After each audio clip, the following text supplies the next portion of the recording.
ശ്രീ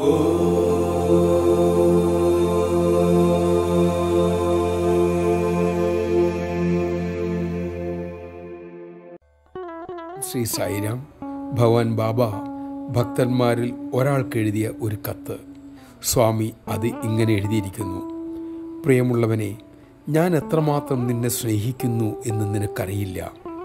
പക്ഷേ നീ എന്നെ ഓർക്കുന്നു പോലുമില്ല. ഇന്നലെ നീ കൂട്ടുകാരുമായി എത്രയോ സമയം പങ്കിട്ടു.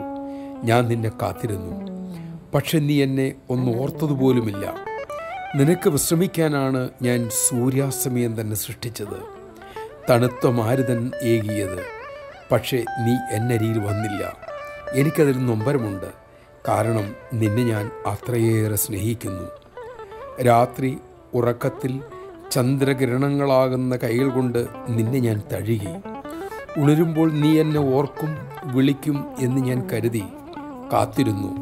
പക്ഷേ രാവിലെ ഉണർന്ന നീ എന്നെ ഒന്ന് ഓർക്കുക പോലും ചെയ്യാതെ ജോലിസ്ഥലത്തേക്ക് പായുകയായിരുന്നു. എൻ്റെ കണ്ണുകൾ നിറഞ്ഞു. ഞാൻ നിന്നെ ഏറെ സ്നേഹിക്കുന്നു.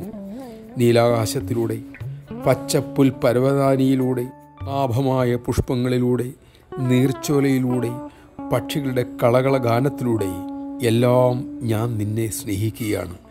ഇക്കാര്യം ഞാൻ നിന്നെ അറിയിക്കാൻ ശ്രമിക്കുകയാണ്. പക്ഷേ നീ എൻ്റെ സ്നേഹം തിരിച്ചറിയുന്നില്ല. പക്ഷേ നീ തിരിച്ചറിയണം. മറ്റെന്തിനേക്കാൾ നിനക്ക് ആവശ്യം ആ തിരിച്ചറിവാണ്, എൻ്റെ സാമീപ്യമാണ്. എങ്കിലും നിന്നെ ഞാൻ ശല്യപ്പെടുത്തുന്നില്ല. നീ തീരുമാനിക്കൂ, എന്നെ വേണമോ വേണ്ടയോ എന്ന്. പക്ഷേ ഞാൻ നിനക്ക് വേണ്ടി കാത്തിരിക്കും. കാരണം ഞാനാണ് നിന്നെ തിരഞ്ഞെടുത്തത്. നിന്നെ ഞാൻ സ്നേഹിക്കുന്നു. എന്നോട് നീ സംസാരിക്കൂ. എന്തു വേണമെങ്കിലും എന്നോട് ചോദിക്കൂ. നിനക്ക് തരാനായി എൻ്റെ കലവറയിൽ എന്തൊക്കെയുണ്ട് എന്ന് നിനക്കറിയാമോ? സ്നേഹപൂർവം, ഭഗവാൻ ബാബ. ഈ സായിരാം. സ്വാമി നമ്മളെ കാത്തിരിക്കുകയാണ്. അവിടുത്തെ സ്മരിക്കുക മാത്രമാണ് നമുക്ക് ചെയ്യാനുള്ള ഏറ്റവും വലിയ കാര്യം. ഏറ്റവും ചെറിയ കാര്യവും അതുതന്നെ. അതുമാത്രമാണ് സ്വാമി നമ്മളിൽ നിന്നും പ്രതീക്ഷിക്കുന്നത്. നമുക്കതിനാകട്ടെ. जय बोलो भगवान श्री सत्य साई बाबा जी की जय।